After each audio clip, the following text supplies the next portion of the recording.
വെഞ്ഞാറമൂട്ടിലെ കൂട്ടക്കൊലപാതക കേസിനെ കുറിച്ച് അല്ലെങ്കിൽ അഫാൻ നടത്തിയ ക്രൂരതകളെ കുറിച്ച് നമുക്ക് എല്ലാവർക്കും തന്നെ നന്നായിട്ടറിയാം. ആ കൊലപാതക രീതി എങ്ങനെയായിരുന്നു, അല്ലെങ്കിൽ എന്തെല്ലാമാണ് അവിടെ നടന്നത്, ഇതിനെക്കുറിച്ച് നമ്മൾ അറിഞ്ഞിട്ടുണ്ട്. സത്യം പറഞ്ഞാൽ ഈ വാർത്തകൾ കാണുന്ന സമയത്ത് നമുക്ക് ഒരേ സമയം തന്നെ ഒരുപാട് ഭയപ്പാടും സങ്കടവും ഉണ്ടാവും.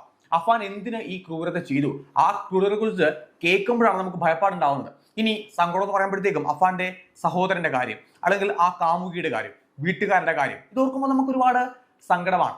അഫാൻ പോലീസിനോട് ഇപ്പൊ പറയുന്ന കാര്യങ്ങൾ, നിലവിലെ ആശുപത്രിയിലാണ് ഞാൻ ഈ വീഡിയോ ചെയ്യുന്ന സമയത്ത്, അവൻ പറയുന്ന ഓരോ കാര്യങ്ങളും സത്യമാണോ?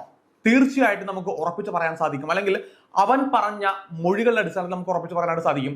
അവൻ ഈ സമയത്ത് പോലീസിനോട് ഒരുപാട് കള്ളത്തരങ്ങൾ പറയുന്നുണ്ട്. യഥാർത്ഥ കൊലപാതക കാരണമായിട്ട് ഇന്നവൻ പറയുന്നത് സാമ്പത്തിക പ്രശ്നമാണ്, കുടുംബത്തിനുണ്ടായ സാമ്പത്തിക ബുദ്ധിമുട്ടാണ്. പക്ഷേ അത് മാത്രമല്ല കാരണം, അല്ലെങ്കിൽ അതല്ല യഥാർത്ഥ റീസൺ. അവൻ 5 പേരെ കൊലപ്പെടുത്തി, അല്ലെങ്കിൽ 8 പേരെ കൊലപ്പെടുത്താനായിട്ടുള്ള ശ്രമങ്ങൾ നടത്തി. 2 പേരെ കൊലപ്പെടുത്താനായിട്ട് സാധിച്ചില്ല. അമ്മ രക്ഷപ്പെട്ടു പോയി.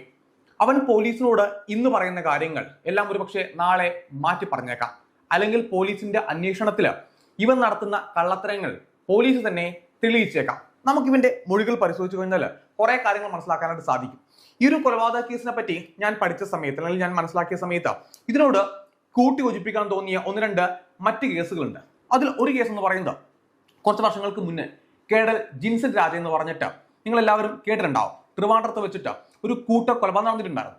ഈ കേഡൽ ജിൻസൺ രാജ അവന്റെ സ്വന്തം വീട്ടിലെ അച്ഛനും അമ്മയും സഹോദരിയും അല്ലാന്നുണ്ടെങ്കിൽ ബന്ധുവായിട്ടുള്ള സ്ത്രീ അടക്കം വളരെ ക്രൂരമായ രീതിയിൽ കൊലപ്പെടുത്തിയിട്ടുണ്ടായിരുന്നു. അവൻ ഏറ്റവും ആദ്യം പറഞ്ഞത് വീട്ടുകാരിൽ നിന്നുണ്ടായ ബുദ്ധിമുട്ടുകൾ, മറ്റു കുറെ കാര്യങ്ങളൊക്കെയാണ്. പിന്നീട് അവൻ പോലീസിനോട് പറഞ്ഞൊരു കാര്യമുണ്ടായിരുന്നു, ആസ്ട്രൽ പ്രൊജക്ഷൻ. നമ്മൾ അന്ന് വരെ അധികം കേട്ടിട്ടില്ലാത്ത ഒരു വേർഡായിരുന്നു ഈ ആസ്ട്രൽ പ്രൊജക്ഷൻ. ആസ്ട്രൽ പ്രൊജക്ഷന് വേണ്ടിയിട്ട്, അല്ലെങ്കിൽ അവൻ വിദേശ രാജ്യത്ത് പോയി പഠിച്ച സമയത്ത് അവിടുന്ന് കിട്ടിയ മോശപ്പെട്ട കുറെ അറിവുകൾ, അല്ലെങ്കിൽ അവന്റെ അഡിക്ഷൻ, അതിനു വേണ്ടിയിട്ട് അവൻ ആ കൊലപാതകങ്ങൾ ചെയ്തു എന്നതായിരുന്നു. പിന്നീടാണ് നമുക്ക് ആ ഒരു യഥാർത്ഥ സത്യം, അല്ലെങ്കിൽ അതിന്റെ മോട്ടീവ് മനസ്സിലായത്.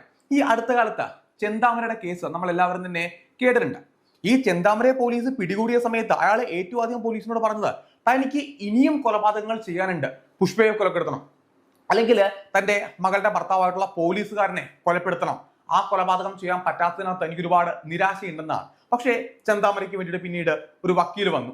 വക്കീൽ വന്ന സമയത്ത് അയാളുടെ രീതികളെല്ലാം തന്നെ മാറി. അന്ന് വരെ പോലീസിനോട് പറഞ്ഞ കാര്യങ്ങളെല്ലാം തന്നെ അയാൾ മാറ്റി പറയുകയും ചെയ്തു. കൃത്യമായിട്ടുള്ള തെളിവുകളും സാക്ഷികളും ഇല്ലാത്തത് കൊണ്ട് ഏത് രീതിയിൽ വേണമെങ്കിലും ഈ കേസിനെ വഴിതെറ്റിക്കാമെന്ന് ഒരുപക്ഷെ അയാളുടെ വക്കീല് അയാളോട് പറഞ്ഞു കൊടുത്തിട്ടുണ്ടാവാം. മറ്റൊരു കേസുണ്ട്, നമ്മുടെ ഇലന്തൂരിലെ നരബലി കേസ്. ആ കേസ് എടുത്തോളും നമുക്ക് മനസ്സിലാക്കാൻ സാധിക്കുന്ന കാര്യമുണ്ട്, നമ്മുടെ യുക്തിക്ക് നിരക്കുന്ന കാര്യങ്ങളല്ല അന്ന് അവിടെ നടന്നിട്ടുള്ളത്. ഒരുപക്ഷെ വളരെ പ്രായമുള്ള ഭാര്യ ഭർത്താക്കന്മാർ, അവരെടുത്ത് അവരുടെ ഗോഡ് ഫാദറിനെ പോലെ കണക്കാക്കുന്ന ഒരാൾ വന്നിട്ട്, ഒരു മന്ത്രവാദിയായിട്ടുള്ള ഒരാൾ എന്ന് പറയുകയാണ്, നിങ്ങൾ ഇതേപോലെ കുറെ ആഭിചാര ക്രിയകൾ ചെയ്തു കഴിഞ്ഞാൽ നിങ്ങൾക്ക് എന്തൊക്കെയോ സാമ്പത്തിക അഭിവൃദ്ധി കിട്ടും, അല്ലെങ്കിൽ വലിയ നേട്ടമുണ്ടാകും. അത് വിശ്വസിച്ച് വളരെ ക്രൂരമായിട്ടുള്ള കൊലപാതകങ്ങൾ അവർ ചെയ്തിട്ടുണ്ട്. ഇനി നിങ്ങൾ ഈ 3 കേസ് എടുത്തിട്ട് ഇനി അഫാന്റെ കേസിലേക്ക് ഒന്ന് വന്നേ. അഫാൻ എന്തിന് സ്വന്തം വീട്ടുകാരെ ഇത്രയും ക്രൂരമായ രീതിയിൽ കൊലപ്പെടുത്തണം? അവൻ പറയുന്ന പല കാര്യങ്ങളിനകത്ത് ഇപ്പൊ ചില സമയത്ത് അവൻ പറയുമ്പോഴത്തേക്കും അവരുടെ അമ്മയോട് അവന് ഭയങ്കര സ്നേഹം ഉണ്ടെന്ന് നമുക്ക് തോന്നും. പക്ഷേ അങ്ങനെയാണോ? അവൻ ഏറ്റവും ആദ്യം കൊലപ്പെടുത്താനായിട്ട് ശ്രമിച്ചത് അവന്റെ അമ്മയാണ്. ഇനി സാമ്പത്തിക ബുദ്ധിമുട്ടിനെ പറ്റിയും പറയുന്നുണ്ട്. 65 ലക്ഷത്തിന്റെ കടബാധ്യത ഉണ്ടെന്നൊക്കെയാണ് ഇവൻ പറയുന്നത്. പക്ഷേ ഇവന്റെ വാപ്പ റഹീം നാട്ടിലേക്ക് എത്തിയ സമയത്ത് അയാൾ പറയുന്നത് അയാളുടെ അറിവിൽ 15 ലക്ഷത്തിന്റെ കടബാധ്യത മാത്രമേ ഉള്ളെന്നാണ്. ഇനി ഈ അഫാന്റെ കാര്യം പോലീസ് അന്വേഷിച്ചപ്പോഴത്തേക്കും അഫാൻ ഏതാണ്ട് 74,000 രൂപയുടെ കടബാധ്യതയാണ് ഉള്ളത്. അവന്റെ കാമുകി ഒരു മാല പണയം വെക്കാനായിട്ട് കൊടുത്തിരുന്നു. ആ പണയം വെച്ച മാല തിരിച്ചെടുക്കാനായിട്ട് അവന്റെ വാപ്പ റഹീം 60,000 രൂപ ഇവന് തിരികെ കൊടുത്തിട്ടുണ്ടായിരുന്നു. അങ്ങനെയാണെന്നുണ്ടെങ്കിൽ ഈ പറയപ്പെടുന്ന കടബാധ്യത എവിടെയാണ്? ഇവൻ ഇപ്പോൾ ഉപയോഗിക്കുന്നത് ഹീറോയുടെ ഒരു ബൈക്കാണ്. ആ ബൈക്കിന് ഒരുപാട് 2, 3, 5 ലക്ഷമൊന്നും വില വരത്തില്ല. പിന്നെ അവൻ ഉപയോഗിക്കുന്ന ഫോണുകൾ, 15 വയസ്സുള്ള സമയത്ത് ഇവൻ ഒരു വലിയ ഫോണിന് വേണ്ടിയിട്ട് വാശി പിടിക്കുകയും അന്ന് എലിവിഷം കഴിച്ച് ആത്മഹത്യാ ഭീഷണി നടത്തിയ ഒരു കഥ കൂടെ ഇപ്പൊ പോലീസിന്റെ ഇവന്റെ കൂട്ടുകാര് പറഞ്ഞിട്ടുണ്ട്. അപ്പൊ ഇവന്റെ ചരിത്രം ഒരുപാടുണ്ട്. ഇതിനോടൊപ്പം കൂട്ടി യോജിക്കേണ്ട മറ്റൊരു കാര്യം കൂടി ഉണ്ട്. ഇവനിപ്പോഴും കസ്റ്റഡിയിലേക്ക് പോലീസിന്റെ അടുത്തേക്ക് വന്നിട്ടില്ല, കസ്റ്റഡിയിൽ കിട്ടിയിട്ടില്ല. പോലീസിന് മനസ്സിലാക്കാൻ സാധിച്ച കാര്യമുണ്ട്, ഇവൻ കുറച്ചു കാലമായിട്ട് രാത്രി സഞ്ചാരം വളരെ കൂടുതലായിരുന്നു. ഈ രാത്രി സഞ്ചാരം വളരെ കൂടുതലാണെന്ന് പറയുമ്പോഴത്തേക്കും ഒരു നിശ്ചിത സമയത്തിനുള്ളിൽ തന്നെ ഇവൻ ഏതാണ്ട് 13,500 രൂപയുടെ പെറ്റി ബൈക്ക് ഓടിച്ചിട്ട് കിട്ടിയിട്ടുണ്ട്. അമിത വേഗതയിൽ ഓടിച്ചത്, അനാവശ്യമായിട്ടുള്ള സ്ഥലത്ത് കൊണ്ടുപോയി പാർക്ക് ചെയ്തതിന്, ഹെൽമെറ്റ് ഇല്ലാതെ വണ്ടി ഓടിച്ചതിന്, ഇതിനൊക്കെയാണ് ഇവന് 13,500 രൂപ പെറ്റി കിട്ടിയിട്ടുള്ളത്. നമ്മൾ ആലോചിച്ച് നോക്കിയാൽ മനസ്സിലാവും, 13,500 രൂപ ഇവര് പെറ്റി കിട്ടുമ്പോഴത്തേക്കും ഇവൻ ആരെ കാണാനാണ് ഈ രാത്രി സമയത്ത് പോകുന്നത്? പല CCTV ദൃശ്യത്തിനകത്തും ഇവൻ പല ആൾക്കാരെ മീറ്റ് ചെയ്യുന്നത്, രാത്രി പോയിട്ട് മീറ്റ് ചെയ്യുന്നതിന്റെ തെളിവുകൾ കൂടെ പോലീസിന് ലഭ്യമായിട്ടുണ്ട്. ഇതിന്റെ അടിസ്ഥാനത്തിൽ നമുക്കൊരു കാര്യം അനുമാനിക്കാനായിട്ട് സാധിക്കും, ഇവന്റെ പിന്നിൽ ഒരു ഗോഡ് ഫാദർ ഉണ്ട്. ഇവൻ ആരുടെയൊക്കെയോ വാക്കുകൾ കേട്ടിട്ടായിരിക്കാം ഈ കൊലപാതകങ്ങൾ ചെയ്തിരിക്കുന്നത്. അല്ലെങ്കിൽ എന്തിന് ഇത്രയും ക്രൂരമായ രീതിയിൽ സ്വന്തം സഹോദരനെ അടക്കം ഇവൻ കൊലപ്പെടുത്തണം? പോലീസിനും ഈ കാര്യം ഏതാണ്ട് നന്നായിട്ട് അറിയാം. ഇപ്പോൾ പല മീഡിയാസിലൊക്കെ വാർത്ത വരുന്ന, അല്ലെങ്കിൽ പല മീഡിയയിൽ ചർച്ചയ്ക്കിടയിൽ പറയുന്ന ഒരു കാര്യം, സോഷ്യൽ മീഡിയയിൽ വരുന്നൊരു വാർത്തയാണ്, അല്ലെങ്കിൽ ചർച്ചയ്ക്കിടയിൽ വരുന്നൊരു വാർത്തയാണ്, മാനസിക പ്രശ്നമുള്ളത് കൊണ്ട് അഫാൻ ഒരു പക്ഷെ നാളെ വെറുതെ വിട്ടേക്കാം. ഒരിക്കലും അത് സംഭവിക്കില്ല, 100% ഉറപ്പാണ്. കാരണം ട്രിവാൻഡ്രത്ത് മെഡിക്കൽ കോളേജിൽ വെച്ച് വിദഗ്ധരായിട്ടുള്ള ഡോക്ടേഴ്സ് പരിശോധന നടത്തിയപ്പോഴത്തേക്കും ഇവന് ഒരു രീതിയിലുള്ള മാനസിക പ്രശ്നം ഇല്ല എന്ന് തെളിഞ്ഞിട്ടുണ്ട്. അതായത് കൊലപാതകം നടത്തുന്ന സമയത്ത് ഒരു മാനസിക പ്രശ്നത്തിന്റെയും പിന്നിൽ അല്ലെങ്കിൽ അതിന്റെ അടിസ്ഥാനത്തിലല്ല കൊലപാതകം ചെയ്തത്. ഇനി കൊലപാതകത്തിന് ശേഷവും ഇവന് പ്രത്യേകിച്ച് ഒരു മാനസിക സംഘർഷമോ മാനസിക പ്രശ്നങ്ങളോ വന്നിട്ടില്ല എന്ന് ഡോക്ടേഴ്സ് കൃത്യമായിട്ട് രേഖപ്പെടുത്തിയിട്ടുണ്ട്. അതുകൊണ്ട് എന്തായാലും ഈ കേസിൽ ഒരിക്കലും അവൻ രക്ഷപ്പെട്ടു പോയില്ല, തക്കതായിട്ടുള്ള ശിക്ഷ അവന് കിട്ടുകയും ചെയ്യും. പോലീസും വളരെ കൃത്യമായിട്ട്, അതായത് വളരെ ബുദ്ധിപൂർവ്വം തന്നെയാണ് ഓരോ കരുക്കളും നീക്കുന്നത്. അവർ ഒറ്റ കേസായിട്ടല്ല ഇതിനെടുത്തിരിക്കുന്നത്. നിലവില് ഇപ്പൊ ഇവന്റെ പേരിൽ 2 കേസുണ്ട്. ഏറ്റവും ആദ്യത്തെ കേസ്, പോലീസ് ഇവനെ അറസ്റ്റ് ചെയ്ത ഏറ്റവും ആദ്യത്തെ കേസ് എന്ന് പറയുന്നത് ഇവന്റെ വാപ്പയുടെ ഉമ്മയെ കൊലപ്പെടുത്തിയ കേസിലാണ്. ആ കേസിൽ പോലീസ് ഇവനെ അറസ്റ്റ് ചെയ്തപ്പോഴത്തേക്കും ഇവനെ കസ്റ്റഡിയിൽ കിട്ടിയില്ല. കാരണം ഇവന്റെ ഈ മാനസിക പ്രശ്നങ്ങൾ, അല്ലാന്നുണ്ടെങ്കിൽ ലഹരിയുടെ ഉപയോഗം, ഇതിന്റെയൊക്കെ പരിശോധനയ്ക്ക് വേണ്ടിയിട്ട് ഇവനെ ആശുപത്രിയിൽ അഡ്മിറ്റാക്കി. ഇവനെ ആശുപത്രിയിൽ അഡ്മിറ്റാക്കിയതിനു ശേഷം പോലീസ് 2ാമത്തെ FIR ഇട്ടു. 2ാമത്തെ FIR എന്ന് പറയുന്നത് ഇവന്റെ സഹോദരനെ കൊലപ്പെടുത്തിയ കേസ്, കാമുകിയെ കൊലപ്പെടുത്തിയ കേസ്. ഇപ്പൊ നിലവില് ഈ 3 ആൾക്കാരെ കൊലപ്പെടുത്തിയതിന് 2 കേസാണ് ഇവന്റെ പേരിലുള്ളത്. ഇനി ഇവനെ കസ്റ്റഡിയിൽ എടുത്തതിന് ശേഷം ഇവന്റെ മൂത്താപ്പയും മൂത്താപ്പയുടെ ഭാര്യ കൊലപ്പെടുത്തിയ ആ 3ാമത്തെ കേസ് വരും. ഇനി 4ാമത് ഒരു കേസ് കൂടെ വരാൻ ചാൻസ് ഉണ്ട്. അത് ഇവന്റെ ഉമ്മയുടെ പേരിലുള്ള കേസാണ്. ആ കേസ് ഇവന്റെ ഉമ്മ ഇപ്പോഴും ആശുപത്രിയിലാണ്. അവര് 2-3 ദിവസം മുന്നേ പറഞ്ഞ ഒരു മൊഴി എന്ന് പറയുന്നത് താൻ കട്ടിലിൽ നിന്ന് താഴേക്ക് തലയിടിച്ച് വീണു, അപ്പോൾ പരിക്കേറ്റു എന്നതാണ്. മകൻ ആക്രമിച്ചതായിട്ട് അവര് പറഞ്ഞിട്ടില്ല. അപ്പോ എന്തിന് ആ ഉമ്മ സ്വന്തം മകനെ രക്ഷിക്കാനായിട്ട് ഇത്ര വലിയ കള്ളത്തരം പറയണം? ഒരു ഉമ്മ ഇത്രയും ക്രൂരമായ രീതിയിൽ അവരെ കൊലപ്പെടുത്തിയ രീതി നിങ്ങൾക്കറിയാം. ഷാള് കൊണ്ട് പൈസ ചോദിച്ചു, കിട്ടാത്തപ്പോഴത്തേക്കും ഷാള് കൊണ്ട് മുറുക്കിയിട്ട് തല വന്ന് ഭിത്തിയിൽ ഇടിപ്പിക്കുകയായിരുന്നു. അവർ മരിച്ചുവെന്ന് തോന്നിയപ്പോഴത്തേക്കും, രക്തം വന്നു മരിച്ചുവെന്ന് തോന്നിയപ്പോഴത്തേക്കും പുറത്തേക്ക് പോയി. ഇതാണ് ഇവന്റെ മൊഴി. അമ്മ പറയുന്ന നേരെ വിപരീതമായിട്ടാണ്, താൻ തലയിടിച്ച് താഴത്തേക്ക് വീണതാണ്. അമ്മ എന്തിനിവനെ സേഫ് ആക്കാനായിട്ട് നോക്കണം? അതിന് നമുക്ക് വേണമെങ്കിൽ 2 കാര്യം പറയാം. ഒന്നുകിൽ അവര് മരണഭയത്തെ തുടർന്ന് പേടിച്ച് വിറച്ചിട്ട് ഇവന്റെ പേര് പറയുന്നില്ല, അല്ലാന്നുണ്ടെങ്കിൽ മകനോടുള്ള അമിതമായിട്ടുള്ള സ്നേഹം. എന്തായാലും ഷെമി എന്ന് പറയുന്ന ആ ഒരു ഉമ്മയുടെ ഒരു ഡയറി പോലീസിന് ഇപ്പൊ ലഭ്യമായിട്ടുണ്ട്. ആ ഡയറിയിൽ ഇവര് ആർക്കൊക്കെയാണ് പണം കൊടുക്കാനായിട്ടുള്ളത്? കാരണം ഇവന്റെ മൊഴിയുടെ അടിസ്ഥാനത്തിൽ ഏതാണ്ട് 65 ലക്ഷം രൂപയുടെ കടബാധ്യത ഉണ്ടല്ലോ.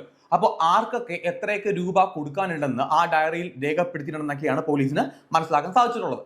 അപ്പോൾ ഈ സ്ത്രീയുടെ, ഇവന്റെ ഉമ്മയുടെ ആ ആരോഗ്യസ്ഥിതി മെച്ചപ്പെട്ടതിന് ശേഷം ആ ഡയറിയുടെ അടിസ്ഥാനത്തിൽ മൊഴി രേഖപ്പെടുത്തും. ഇനി ആ ഡയറിയിൽ പറഞ്ഞിരിക്കുന്ന ഓരോ ആൾക്കാരുടെ പേര് കണ്ടെത്തി, ആ വ്യക്തികളെ കണ്ടെത്തിയതിനു ശേഷം അവരോടും കൂടെ ഒരു ചോദ്യം ഉന്നയിക്കും. ഇത്രയും പണം നിങ്ങൾക്ക് തരാനുണ്ടായിരുന്നോ, സത്യമാണോ എന്നുള്ളത്. അങ്ങനെയാണെങ്കിൽ മാത്രമേ നമുക്ക് ഈ 65 ലക്ഷം രൂപയുടെ ഒരു ക്ലാരിറ്റി കിട്ടത്തുള്ളൂ. 65 ലക്ഷം രൂപയുടെ ക്ലാരിറ്റി കിട്ടിയാലും ഈ പണം ആര് എങ്ങനെ ഉപയോഗിച്ചു, എവിടെ ചെലവഴിച്ചു എന്നൊരു ചോദ്യമുണ്ട്. ഈ അഫാൻ ഇപ്പോഴും ഈ 50 ലക്ഷം രൂപ, അതായത് ഇവന്റെ വാപ്പ റഹീം പറയുന്നതനുസരിച്ച് 15 ലക്ഷം രൂപയുടെ കടബാധ്യതയുണ്ട്. അങ്ങനെയാണെങ്കിൽ ബാക്കി 50 ലക്ഷം ഉണ്ട്. ഈ 50 ലക്ഷം ഇവന്റെ അമ്മയോ അല്ലെങ്കിൽ അഫാനോ ആർക്ക് വേണ്ടി എപ്പോ എങ്ങനെ ചെലവഴിച്ചു, ഈ ചോദ്യത്തിന് കൃത്യമായിട്ടുള്ള ഉത്തരങ്ങൾ കിട്ടണം. എന്തായാലും തുടർന്നുള്ള ദിവസങ്ങളിൽ പോലീസിന് അതിനൊരു ക്ലാരിറ്റി കണ്ടെത്താൻ സാധിക്കുമെന്നാണ് ഞാൻ വിശ്വസിക്കുന്നത്. ഇനി ഇവൻ പറയുന്ന മൊഴികളിലെ കള്ളത്തരങ്ങൾ നമുക്കൊന്ന് പരിശോധിക്കാം. നമുക്ക് ഒറ്റ നോട്ടത്തിൽ തന്നെ അതിനകത്ത് ഒരുപാട് പൊരുത്തക്കേടുകൾ കണ്ടെത്താൻ സാധിക്കും. അതിൽ ആദ്യം തന്നെ ഇവന്റെ കാമുകിയുടെ കാര്യം എടുക്കാം. കാമുകിയായിട്ടുള്ള ഫർസാനയ്ക്ക് ഒരു മാല പണയം വെച്ചതിന്റെ ആ പണം എടുത്ത്, അല്ലെങ്കിൽ ആ മാല തിരിച്ചെടുത്ത് കൊടുക്കാനുണ്ടെന്നാണ് ഇവൻ പോലീസിനോട് പറയുന്നത്. ഇവൻ ഫർസാനെ കൊലപ്പെടുത്തിയ രീതി നിങ്ങൾക്ക് അറിയാമല്ലോ. വീട്ടിലേക്ക് വിളിച്ചു വരുത്തുന്നു, എന്നിട്ട് വീട്ടിൽ വെച്ചൊരു കസേരയിൽ ഇരുത്തിക്കൊണ്ട് കൊലപാതകം ചെയ്യുന്നതാണ് പറയുന്നത്. ഈ കൊലപാതകം ചെയ്യുന്നതിന് മുന്നേ ഇവൻ ഫർസാനയോട് ഒരു കാര്യം വന്ന് പറയുന്നുണ്ട്, താൻ ഇത്ര ആൾക്കാരെ കൊലപ്പെടുത്തി, ആ കൊലപാതകം ചെയ്തുവെന്നും തനിക്ക് സാമ്പത്തിക ബുദ്ധിമുട്ടുണ്ടെന്നും ഇവൻ ഫർസാനയോട് തുറന്നു പറയുന്നുണ്ട്. ഇതാണല്ലോ ഇവൻ പോലീസിനോട് പറഞ്ഞത്. ഒരു കാര്യം കൂടെ പോലീസിനോട് പറയുകയുണ്ടായി. ഫർസാൻ ആ സമയത്ത് ഇവനോടൊരു മറുപടി കൂടെ പറഞ്ഞു, ഇങ്ങനെയാണെന്നുണ്ടെങ്കിൽ നമ്മൾ ഇനി എങ്ങനെ ഒരുമിച്ച് ജീവിക്കും? ഈ ഒരു ഉത്തരം പറയുകയും ഇവൻ വളരെ പെട്ടെന്ന് ഇവന്റെ കയ്യിലുണ്ടായിരുന്ന ആ ചുറ്റിക ഉപയോഗിച്ച് ഫർസാനയുടെ തലക്കടിച്ച് മുഖത്തടിച്ച് കൊലപ്പെടുത്തുന്നതെന്ന് പറയുന്നത്. ഇവൻ ഈ 5 കൊലപാതകം ചെയ്തതിനകത്ത് ഏറ്റവും ക്രൂരമായ കൊലപാതകം ചെയ്തത് ഫർസാനയാണ്, സ്വന്തം കാമുകിയാണ്. എന്തിന് കാമുകിയെ ഇത്രയും ക്രൂരമായ രീതിയിൽ കൊലപ്പെടുത്തണം? ഒരു മാല, ആ മാലക്ക് 74,000 രൂപയുടെ ആവശ്യം വന്നപ്പോഴത്തേക്കുമാണ് ഇവൻ ആ മാല എടുത്ത് പണയം വെച്ചെന്നാണല്ലോ പറയുന്നത്. ആ പണയം വെച്ച മാല തിരിച്ചെടുക്കാനായിട്ട് ഇവന്റെ വാപ്പയായിട്ടുള്ള റഹീം 60,000 രൂപ തിരികെ കൊടുത്തിട്ടുണ്ട്. മാത്രമല്ല, ഇവൻ കൊലപ്പെടുത്തിയ ഇവന്റെ വാപ്പയുടെ ഉമ്മയോട് ഇവൻ പോയിട്ട് മാല വേറെ ചോദിച്ചിട്ടുണ്ട്. അതെന്തിനാണെന്ന് അറിയത്തില്ല. അപ്പോൾ ഫർസാനയായിട്ട് വലിയ സാമ്പത്തിക പ്രശ്നമൊന്നും ഇവർ എന്തായാലും ഇല്ല. പിന്നെ എന്തിന് ഇത്രയും ക്രൂരമായ രീതിയിൽ അവൻ ഫർസാനെ കൊലപ്പെടുത്തണം? ഇനി നിങ്ങൾ ആലോചിച്ച് നോക്കുക, ഒരു പെൺകുട്ടി അല്ലെങ്കിൽ ആരും ആയിക്കോട്ടെ, ഇപ്പോൾ നമ്മുടെ ഭാര്യയോ ഭർത്താവോ നമ്മുടെ ബന്ധുവോ മകനോ മകളോ ആരും ആയിക്കോട്ടെ, നമ്മുടെ നേരെ വന്നിരുന്നിട്ട് ഞാൻ ഇത്ര കൊലപാതകം ചെയ്തു എന്റെ കുടുംബത്തിൽ, ആ കൊലപാതകം ചെയ്തിട്ട് ഞാൻ നേരെ ഇങ്ങോട്ട് വരികയാണ് എന്ന് പറഞ്ഞു കഴിഞ്ഞാൽ നമ്മൾ എന്തായാലും ഭയപ്പെടും. നമ്മുടെ ആരാണെന്ന് പറഞ്ഞാൽ നമുക്കൊരു ഭയം തോന്നും. നമ്മുടെ നേർക്ക് ചുറ്റിക്കായിട്ട് വന്നു കഴിഞ്ഞാൽ നമ്മൾ എന്തായാലും എണീറ്റ് ഓടും. പക്ഷെ ഫർസാന ആ കസേരയിൽ തന്നെ ഇരിക്കുകയാണ്. കൊലപാതക രീതി അങ്ങനെയാണല്ലോ. ഫർസാന എന്തായാലും ആ കസേരയിൽ തന്നെ ഇരിക്കില്ല, ഓടി രക്ഷപ്പെടാനായിട്ട് 100% ശ്രമിക്കും. പക്ഷെ അങ്ങനെ അവൻ പോലീസിനോട് പറയുന്നില്ല. ആ തെളിവെടുത്ത സമയത്ത് അങ്ങനെ ഡീറ്റെയിൽസ് ഒന്നും പോലീസിന് ലഭ്യമായിട്ടുമില്ല. ഒരു പക്ഷേ ഇവൻ ഫർസാനയെ മറ്റെവിടെയെങ്കിലും വെച്ച് വേറെ ഏതെങ്കിലും രീതിയിൽ കൊലപ്പെടുത്തിയിട്ട് ആ കസേരയിൽ കൊണ്ടുവന്ന് ഇരുത്തിയതായിരിക്കാം. പക്ഷേ ഇന്നും അവൻ പോലീസിനോട് പറയുന്നത് ഫർസാന ഒരു ചോദ്യം ചോദിക്കുന്നു, താൻ പെട്ടെന്ന് തന്നെ ചുറ്റിക്കെടുത്ത ഫർസാനയുടെ തലക്കടിച്ച് കൊലപ്പെടുത്തുന്നു എന്നുള്ളതാണ്. അതെന്തായാലും 100% കള്ളത്തരമാണ്. ഈ സമയത്ത് നമുക്ക് റഹീം എന്ന് പറയുന്ന ഇവന്റെ വാപ്പയുടെ കാര്യം എടുക്കാം. റഹീം 8 വർഷമായിട്ട് നാട്ടിലേക്ക് വന്നിട്ടില്ല. റഹീമിന് വിദേശത്ത് ഏതാണ്ട് 5,80,000 രൂപയുടെ കടബാധ്യത ഉണ്ടെന്ന് പറയുന്നുണ്ട്, 6 ലക്ഷത്തിനടുത്ത്. നാട്ടില് അയാളുടെ അറിവിൽ, വാപ്പയുടെ അറിവില് 15 ലക്ഷത്തിന് കടബാധ്യത മാത്രമാണ് ഉള്ളത്. നേരത്തെ പറഞ്ഞ പോലെ 60,000 രൂപ മാല എടുത്ത് കൊടുക്കാനായിട്ട് മകന് അയച്ചു കൊടുക്കുകയും ചെയ്തു. അപ്പോ നേരത്തെ ചോദിച്ച പോലെ തന്നെ ഈ 50 ലക്ഷം രൂപ ബാക്കി ഉണ്ടല്ലോ കടബാധ്യത പറയുന്നതായിട്ട് വാപ്പയ്ക്ക് അറിയാത്ത, അത് എവിടുന്ന് വന്നു, ആർക്ക് വേണ്ടിയിട്ട് ചെലവഴിച്ചു? ഇനിയിപ്പോ വാപ്പയോട് ഇവന് ദേഷ്യം ഉണ്ടെന്നിരിക്കട്ടെ, അങ്ങനെയാണെന്നുണ്ടെങ്കിൽ പണം ചോദിക്കത്തില്ലല്ലോ. വാപ്പയും മകനുമായിട്ട് നിരന്തരം കോണ്ടാക്ട് ചെയ്യുന്നതായിട്ട് അയാൾ പറയപ്പെടുന്നുമുണ്ട്. അപ്പോൾ ഈ കുടുംബത്തിലെ ബാക്കി എല്ലാവരെയും കൊലപ്പെടുത്തണം. ഇപ്പോൾ എല്ലാവരെയും ഒറ്റടി കൊലപ്പെടുത്താനാണെന്നുണ്ടെങ്കിൽ ഇവൻ എങ്ങനെയെങ്കിലും വാപ്പയും കൂടെ വീട്ടിലേക്ക് വിളിച്ചു വരുത്താം. അവൻ അങ്ങനെ ചെയ്തിട്ടുമില്ല. ഒന്നും അറിയാത്ത, ഇവനൊന്നും പെടാത്ത, ഈ കുടുംബത്തിലില്ലാത്ത കാമുകിയെ പോലും വീട്ടിലേക്ക് വിളിച്ചു വരുത്തി ഇതേപോലെ കൊലപാതകം ചെയ്യേണ്ട ആവശ്യം ഇവൻ പറയുന്നത് സത്യമാണെന്നുണ്ടെങ്കിൽ ഇല്ല. ഇനി വാപ്പയുടെ ഉമ്മയെ കൊലപ്പെടുത്തിയതിന്റെ ഒരു റീസൺ ആയിട്ട് ഇവൻ പറയുന്നത് തന്റെ സ്വന്തം അമ്മയെ നിരന്തരമായിട്ട് എല്ലാ കടബാധ്യതയുടെയും പ്രധാനപ്പെട്ട കാരണക്കാരത്തി ഉമ്മയാണ്, ഷെമിയാണെന്ന് പറഞ്ഞുകൊണ്ട് കുറ്റപ്പെടുത്തും എന്നുള്ളതാണ്. അതിന്റെ പേരിൽ കൊലപ്പെടുത്തി എന്നാണ് പറയുന്നത്. പിന്നീട് അവൻ പോലീസിനോട് ഒരു കാര്യം കൂടെ പറഞ്ഞു. താൻ തന്റെ വാപ്പയുടെ ഉമ്മയോട് ഒരു മാല ചോദിച്ചിട്ടുണ്ടായിരുന്നു, ആ മാല തരാത്തത് കൊണ്ടാണ് ഈ കൊലപാതകം ചെയ്തതെന്ന്. ഇനി അമ്മയോട് ഇത്ര ഭയങ്കര സ്നേഹമാണെങ്കിൽ, കാരണം തന്റെ അമ്മയെ തന്റെ അമ്മൂമ്മ കുറ്റപ്പെടുത്തി, അതിന്റെ പേരിൽ ഒരു പക തോന്നി അവരെ കൊലപ്പെടുത്തി, അങ്ങനെയാണെന്നുണ്ടെങ്കിൽ ഇവൻ എന്തായാലും ആദ്യം ഇവന്റെ സ്വന്തം അമ്മയെ ആക്രമിക്കേണ്ട ആവശ്യമില്ല. അപ്പോഴും ഇവന്റെ മൊഴിയിൽ ഒരുപാട് പൊരുത്തക്കേടുണ്ട്. ഇനി വാപ്പയുടെ സഹോദരനെ കൊലപ്പെടുത്തിയ കേസിൽ അവൻ പറയുന്നത് താൻ ബൈക്ക് എടുത്തപ്പോഴത്തേക്കും തന്റെ വാപ്പയുടെ സഹോദരൻ മൂത്താപ്പ തന്നെ ഒരുപാട് കളിയാക്കി. മാത്രമല്ല തന്റെ കാമുകി ഫർസാനയുടെ കാര്യത്തിനകത്തും അവർക്ക് വിയോജിപ്പുണ്ടായിരുന്നു. ഈ 2 കാര്യങ്ങൾ കൊണ്ട് കൊലപാതകം ചെയ്തു എന്നാണ് പറയുന്നത്. കൊലപാതകം ചെയ്യാനായിട്ട് വീട്ടിൽ ചെല്ലുന്നു, അയാൾ സോഫയിൽ ഇരിക്കുമായിരുന്നു, നേരെ പോയിട്ട് അയാളുടെ തലയ്ക്ക് ചുറ്റി കൊണ്ടടിച്ച് കൊലപ്പെടുത്തി എന്നാണ് പറയപ്പെടുന്നത്. അയാളുടെ ഭാര്യയെ കൊലപ്പെടുത്താനായിട്ട് എനിക്ക് ഉദ്ദേശം ഉണ്ടായിരുന്നില്ല. ഭാര്യ ഇതിനെല്ലാം സാക്ഷിയായതുകൊണ്ട് തുടർന്നുള്ള കൊലപാതകത്തിന് അവര് തടസ്സമായിട്ട് മാറുന്നൊരു തോന്നലുണ്ടായി. ആ തോന്നലിന്റെ അടിസ്ഥാനത്തിൽ ഈ കൊലപാതകം ചെയ്തു എന്നാണ് പോലീസിനോട് പറഞ്ഞ മൊഴി. അവിടെയും നാട്ടുകാർ പറഞ്ഞ, അല്ലെങ്കിൽ പോലീസ് നാട്ടുകാരുടെ മൊഴി എടുത്തപ്പോഴത്തേക്കും പോലീസിന് ലഭ്യമായ മറ്റൊരു വിവരം കൂടി ഉണ്ട്. ഇവന്റെ ഉമ്മയ്ക്ക് ക്ഷമിക്ക് ഒരു ചിട്ടി ഉണ്ടായിരുന്നു. ആ ചിട്ടി പൊട്ടിപ്പോയി. ഈ ചിട്ടി നടത്തിയ സമയത്ത് ഇവന്റെ മൂത്താപ്പയുടെ ഭാര്യയ്ക്ക് ഒരു ചിട്ടിയുണ്ട്. ആ ചിട്ടി അവർക്ക് വീണതാണ്. ചിട്ടി അവർക്ക് വീണിട്ട് പണം കൊടുക്കാനായിട്ട് സാധിച്ചില്ല. പണം കിട്ടാത്തത് അവർ പല ആൾക്കാരോടും പറഞ്ഞു. ഇവന്റെ മൂത്താപ്പയും പല ആൾക്കാരോട് പറഞ്ഞിട്ടുണ്ടായിരുന്നു, ഈ പണം ഞങ്ങൾക്ക് തന്നിട്ടില്ല എന്നുള്ളത്. പണം തന്നിട്ടില്ല എന്ന് ഭാര്യയും ഭർത്താവും പറയുകയുണ്ടായി. അപ്പോൾ തീർച്ചയായിട്ടും ഭാര്യയോടും ഭർത്താവിനോടും ഇവർക്ക് പക ഉണ്ടാവണം, അതും സാമ്പത്തിക കാര്യമാണല്ലോ. പക്ഷേ ഭാര്യയോട് ഇവന് ഒരു രീതിയിലുള്ള പക ഉണ്ടായിട്ടേയില്ല. അപ്പോൾ അവൻ പറയുന്ന ആ കാര്യവും കള്ളത്തരമാണെന്ന് നമുക്ക് ഏകദേശം ഉറപ്പിക്കാനായിട്ട് സാധിക്കും. ഈ പറയപ്പെടുന്ന കടബാധ്യത എന്ന് പറയുമ്പോഴത്തേക്കും മൂത്താപ്പ ആ ചിട്ടിയിലുള്ള കാര്യം, മൂത്താപ്പയുടെ ഭാര്യ ആ ചിട്ടിയിലുള്ള കാര്യം ഇവൻ പോലീസിനോട് എവിടെയും പറഞ്ഞിട്ട് കൂടെയില്ല. അത് പോലീസ് പിന്നീട് നാട്ടുകാർ വഴി അന്വേഷിച്ചപ്പോഴാണ് ഈ കാര്യങ്ങൾ അറിഞ്ഞത്. ഇനി സഹോദരന്റെ കാര്യം എടുക്കാം. സഹോദരൻ സ്കൂളിൽ നിന്ന് തിരികെ വീട്ടിലേക്ക് വരുന്നു, ഒരു മന്തി വാങ്ങിപ്പിക്കുന്നു. ഈ മന്തി വാങ്ങിപ്പിച്ച് വീട്ടിലേക്ക് ഉമ്മയുടെ ഫോണിലേക്ക് വിളിക്കുന്നു. അപ്പം ഇവനാണ് വീട്ടിലേക്ക് കൂട്ടിക്കൊണ്ട് വന്നിട്ട് ഹാളിൽ വെച്ച് തലക്കടിച്ച് കൊലപ്പെടുത്തുന്നത്. ആ പയ്യന് എന്തായാലും ഈ ഒരു സാമ്പത്തിക ഇടപാടുമായിട്ട് ഒരു ബന്ധവുമില്ല. വെറും 9ാം ക്ലാസ്സിൽ പഠിക്കുന്ന ഒരു കുഞ്ഞു പയ്യൻ. അവനെ എന്തിന് ഇത്രയും ക്രൂരമായ രീതിയിൽ അവൻ കൊലപ്പെടുത്തണം? എന്നിട്ട് അവൻ പോലീസിനോട് പറഞ്ഞ മറ്റൊരു കാര്യം ഉണ്ടായിരുന്നു. തന്റെ അനിയനെ കൊലപ്പെടുത്തിയപ്പോഴത്തേക്കും താൻ ആപ്പാട് തളർന്നു, ക്ഷീണിച്ചു. ഈ കൊലപാതകത്തിന് ശേഷം തനിക്ക് ഇനി 2 കൊലപാതകം കൂടെ, 2 ബന്ധുക്കളെ കൂടെ കൊലപ്പെടുത്താനായിട്ട് ഉണ്ടായിരുന്നു. പക്ഷെ അതിന് തനിക്ക് സാധിച്ചില്ല. അതുകൊണ്ട് നേരെ സ്റ്റേഷനിലേക്ക് എത്തിയിട്ട് കീഴടങ്ങുന്നു എന്നാണ് പറയുന്നത്. പക്ഷെ അവിടെ അങ്ങനെയല്ല. ആ സമയത്ത്, അതായത് ഇവൻ അത്രയും സമയം ശേഖരിച്ചു വെച്ച ഇവന്റെ മനസ്സിലുണ്ടായിരുന്ന ഒരു പ്രത്യേക രീതിയിലുള്ള എന്തോ ഒരു എനർജി, അല്ലെങ്കിൽ ഇവന്റെ മനസ്സിൽ മാത്രം ഉണ്ടായിരുന്ന എന്തോ ഒരു ചിന്ത, ആ ചിന്ത ഏതൊരു സമയത്ത് ഡ്രോപ്പ് ആയി പോയിട്ടുണ്ട്. എനിക്ക് തോന്നുന്നു അങ്ങനെയാണ്. അല്ലാന്നുണ്ടെങ്കിൽ കടബാധിതമായിട്ട് ഒരു ബന്ധവുമില്ലാത്ത അനിയനെ അല്ലെങ്കിൽ കാമുകിയൊന്നും ഇത്രയും ക്രൂരമായി ഇതിൽ കൊലപ്പെടുത്തേണ്ട ഒരു ആവശ്യം അവനില്ല. അവൻ പറയുന്ന പല സ്റ്റേറ്റ്മെന്റിനകത്തും അവന്റെ അമ്മയെ കളിയാക്കി അല്ലെങ്കിൽ അമ്മ നാണം കെട്ട് നിന്നപ്പോഴത്തേക്കും പോലെ ബുദ്ധിമുട്ട് തോന്നിയിട്ടുണ്ടെന്നൊക്കെയാണല്ലോ അവൻ പറയുന്നത്. പക്ഷെ അവൻ കൊലപാതകം സ്റ്റാർട്ട് ചെയ്ത് സ്വന്തം അമ്മയിൽ നിന്ന്. മാത്രമല്ല, കഴിഞ്ഞ 8 വർഷക്കാലമായിട്ട് ഇവൻ നിരന്തരമായിട്ട് രാത്രി, നേരത്തെ ഞാൻ പറഞ്ഞ പോലെ രാത്രി സഞ്ചരിക്കുകയും അതിന്റെ പേരിൽ ഒരുപാട് പ്രശ്നങ്ങൾ വീട്ടിൽ ഉണ്ടാക്കിയതായിട്ടും ബന്ധുക്കളിൽ നിന്ന് അറിവ് ലഭിച്ചിട്ടുണ്ട്. കൂടാതെ 15 വയസ്സ് മുതൽ പലതവണ ഇവന്റെ പഠനം പാതി വഴിയിൽ മുടങ്ങിപ്പോയിട്ടുണ്ട്. ഇവൻ എഞ്ചിനീയറിംഗ് പഠിക്കുന്ന സമയത്ത് അതുപോലും പാതി വഴിയിൽ ഉപേക്ഷിച്ച് ഇവൻ പിന്നീട് എന്തൊക്കെയാണ് ചെയ്തത്. ഇവൻ പോലീസിനോട് പറഞ്ഞ കാര്യം, താൻ കഴിഞ്ഞ 1 മാസക്കാലമായിട്ട് മാത്രമാണ് മദ്യപിക്കാനായിട്ട് തുടങ്ങിയത്. കാരണം ഇവൻ സ്റ്റേഷനിലേക്ക് എത്തിയ സമയത്ത് ഇവന്റെ ശരീരത്ത് മദ്യം ഉണ്ടായിരുന്നു, മദ്യത്തിന്റെ അളവുണ്ടായിരുന്നു. പോലീസിനത് കൃത്യമായിട്ട് വൈദ്യ പരിശോധനയോടെ മനസ്സിലാക്കാൻ സാധിച്ചിട്ടുണ്ട്. അപ്പൊ ഇവൻ പറഞ്ഞത് ഡിപ്രഷൻ ആയിരുന്നു. 1 മാസമായിട്ട് താൻ മദ്യപിക്കാൻ തുടങ്ങിയിട്ടുണ്ടായിരുന്നു. ഈ കൊലപാതകം ചെയ്ത ഫെബ്രുവരി 24-ാം തീയതി അന്ന് താൻ നിരന്തരമായിട്ട് ഓരോ കൊലപാതകത്തിന്റെ ഇടയിൽ ബാറിൽ പോയിട്ട് മദ്യപിക്കുന്നു എന്നൊക്കെയാണ്. പക്ഷേ അങ്ങനെയും അവൻ പറയുന്നത് അതും സത്യമാകാൻ ചാൻസ് ഇല്ല. കാരണം ബാറിൽ പോയിട്ട് ഇപ്പോൾ കൊലപാതകം ചെയ്യാനായിട്ട് ഇവൻ കരുതിക്കൂട്ടി വെച്ചിരിക്കുകയാണ്. തന്റെ അമ്മയെ കൊല്ലണം, അനിയനെ കൊല്ലണം, അല്ലെങ്കിൽ കാമുകിയെ കൊല്ലണം, മൂത്താപ്പയെ കൊല്ലണം, അമ്മൂമ്മയെ കൊല്ലണം എന്നൊക്കെ ഇവൻ കരുതിക്കൂട്ടി വെച്ചിട്ടുണ്ടെങ്കിൽ ഇവൻ എന്തായാലും ഇടയ്ക്കിടയ്ക്ക് ബാറിൽ പോയിട്ട്, കാരണം നമ്മുടെ ശരീരത്തിൽ രക്തം പുടരാം, അല്ലെങ്കിൽ ഈ കൊലപാതകം ചെയ്യുന്ന ഒരു വ്യക്തി ആകുമ്പോഴത്തേക്കും അയാളുടെ ശരീരത്തിലേക്ക് രക്തം പറ്റുമെന്നും അല്ലെങ്കിൽ എന്തെങ്കിലും രീതിയിൽ ഇത് പുറംലോകം അറിയുമെന്നും ഒരു ചാൻസ് ഉണ്ട്. അപ്പൊ ആ ചാൻസ് ഉള്ളത് കൊണ്ട് അവര് നിരന്തരമായിട്ട് ബാറിലേക്ക് പോകാനായിട്ട് ആരും തയ്യാറാവില്ല. ഇവൻ പറയുന്നത് താൻ ബാറിലേക്ക് പോയി താൻ ഇത് ബൂസ്റ്റ് ചെയ്തു എന്നുള്ളതാണ്, തന്റെ മദ്യത്തിന്റെ ആ ലഹരി ബൂസ്റ്റ് ചെയ്തു എന്നുള്ളതാണ്. 1 മാസം മാത്രമായിട്ടുള്ള മദ്യപിച്ചു തുടങ്ങിയിട്ടെന്നൊക്കെയാണ് ഇവൻ പോലീസിനോട് പറയുന്നത്. അങ്ങനെ ആകാനുള്ള ചാൻസ് വളരെ കുറവാണ്. ഇവൻ ഡ്രഗ്സ് യൂസ് ചെയ്യുന്ന ആളായിരുന്നോ? രാത്രി ഇവൻ എവിടേക്കാണ് പോയിരുന്നത്? ഇവൻ എന്തിനെങ്കിലും കാരിയർ ആയിരുന്നോ? അല്ലെങ്കിൽ ഇവൻ എന്താ പറയണ്ടേ, ഏതെങ്കിലും രീതിയിൽ ഡ്രഗ്സുമായിട്ട് എങ്ങനെ കണക്റ്റഡ് ആണ്? ഇതൊക്കെ പോലീസ് അന്വേഷിക്കേണ്ട കാര്യങ്ങൾ തന്നെയാണ്. ഇവന്റെ കൊലപാതക രീതിയിൽ ഫർസാനയുമായിട്ട് ബന്ധപ്പെട്ട് മറ്റൊരു കാര്യം കൂടെ പറയുന്നുണ്ട്. ഫർസാനയും വീട്ടിലേക്ക് വിളിച്ചു വരുത്തിയതാണ്. അപ്പോ ഇപ്പൊ നിങ്ങൾ ഊഹിക്കുക, കാമുകിയാണ്. ആ കാമുകിയുമായിട്ട് മാല തിരികെ വേണമെന്ന് പറഞ്ഞുകൊണ്ട് എന്തെങ്കിലും പ്രശ്നമുണ്ടെങ്കിൽ തന്നെയും അത് പെട്ടെന്ന് പരിഹരിക്കപ്പെടും. ആ പെൺകുട്ടി ഇവന്റെ വീട്ടിലേക്ക് ഇവൻ വിളിച്ചപ്പോഴത്തേക്കും വരാൻ തയ്യാറായത് ഇവർക്കിടയിൽ വലിയ പ്രശ്നങ്ങൾ ഇല്ലാത്തത് കൊണ്ടാണ്. അപ്പൊ ആ പെൺകുട്ടി ഇവനെ വിശ്വസിച്ചിട്ടുണ്ടായിരുന്നു.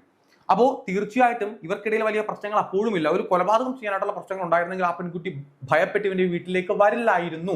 ഇവന്റെ മുറിയിലേക്ക് ഇവൻ വിളിക്കുമ്പോഴത്തേക്കും കയറി ചെല്ലില്ലായിരുന്നു. ഇവന്റെ മുറിയിലേക്ക് വിളിച്ചു വരുത്തി കസേരയിൽ ഇരുത്തിയിട്ടാണ് ആ പെൺകുട്ടിയെ കൊലപ്പെടുത്തിയത്. അപ്പോൾ സാമ്പത്തിക കാര്യങ്ങൾ മാത്രമല്ല, അല്ലെങ്കിൽ സാമ്പത്തിക കാര്യങ്ങളല്ല ഈ കൊലപാതകത്തിന് പിന്നിലെന്ന് നമുക്ക് 100% ഉറപ്പിക്കാനായിട്ട് സാധിക്കും. 100% ഉറപ്പിച്ച് പറയാം, ഇവന്റെ പിന്നിൽ ഒരു ഗോഡ് ഫാദർ ഉണ്ട്. അല്ലെങ്കിൽ ഇവൻ പുറത്തു പറയാത്ത എന്തൊക്കെയോ വലിയ സത്യങ്ങൾ, അല്ലെങ്കിൽ കൊലപാതകത്തിന് യഥാർത്ഥ കാരണം ഇവൻ ഇപ്പോഴും പോലീസിനോട് പറഞ്ഞിട്ടേ ഇല്ല. 2025 ഫെബ്രുവരി 24-ാം തീയതി രാവിലെ 10 മണിക്കാണ് ഈ കൊലപാതക പരമ്പര ആരംഭിക്കുന്നത്. ഏറ്റവും ആദ്യം നേരത്തെ ഞാൻ പറഞ്ഞ പോലെ അമ്മയെ കൊലപ്പെടുത്തിയിട്ടാണ്. അമ്മയുടെ കയ്യിൽ നിന്ന് പണം ചോദിക്കുന്നു. പണം തരാതാകുമ്പോഴത്തേക്കും ഷാള് കഴുത്തിൽ ചുരുട്ടിയിട്ട് നിലത്തേക്ക് തറ ഇടിപ്പിക്കുകയാണ്. അമ്മ മരിച്ചുവെന്ന് തോന്നിയപ്പോഴത്തേക്കും ശരീരം ഉപേക്ഷിച്ച് ഇവൻ പുറത്തേക്ക് പോകുന്നു. നേരെ പോയത് വെഞ്ഞാറമ്മൂട് ബസ് സ്റ്റാൻഡിലേക്കാണ്. അവിടുന്ന് ഒരു ചുറ്റിക വാങ്ങുന്നു. ചുറ്റിക വാങ്ങിച്ചിട്ട് ഏതാണ്ട് ഉച്ചയായപ്പോഴത്തേക്കും ഇവന്റെ വാപ്പയുടെ ഉമ്മയുടെ വീട്ടിലേക്ക് ചെല്ലുന്നു. ഫെബ്രുവരി 22-ാം തീയതിയും ഉമ്മയുടെ വീട്ടിലേക്ക് ഇവൻ ചെന്നിട്ടുണ്ടായിരുന്നു. മാല ചോദിച്ചിരുന്നു. അതിന് ഒരു ദൃക്സാക്ഷി കൂടെ ഉണ്ടായിരുന്നു. ഇവന്റെ വാപ്പയുടെ മൂത്ത സഹോദരൻ മാല തരില്ല എന്ന് പറയുന്നു. ഇതിനു മുന്നേ ഇവന്റെ അമ്മൂമ്മ ഒരുപാട് ഇവന് പണം കൊടുത്ത് സഹായിച്ചിട്ടുണ്ട്. വീണ്ടും പോയിട്ട് മാല ചോദിച്ചപ്പോഴത്തേക്കും തരത്തില്ല എന്ന് പറയുന്നു. അപ്പോൾ ചുറ്റിക കൊണ്ട് തലക്കടിച്ച് കൊലപ്പെടുത്തുന്നു. ആ സ്ത്രീ അവിടെ ഒറ്റക്കായിരുന്നു. അപ്പോഴും ഒരു ഡൗട്ട് ഉണ്ടല്ലോ, ഇവന്റെ വാപ്പ റഹീം ഓൾറെഡി ഇവന് 60,000 രൂപ കൊടുത്തു ഫർസാനയുടെ മാല എടുക്കാനായിട്ട്.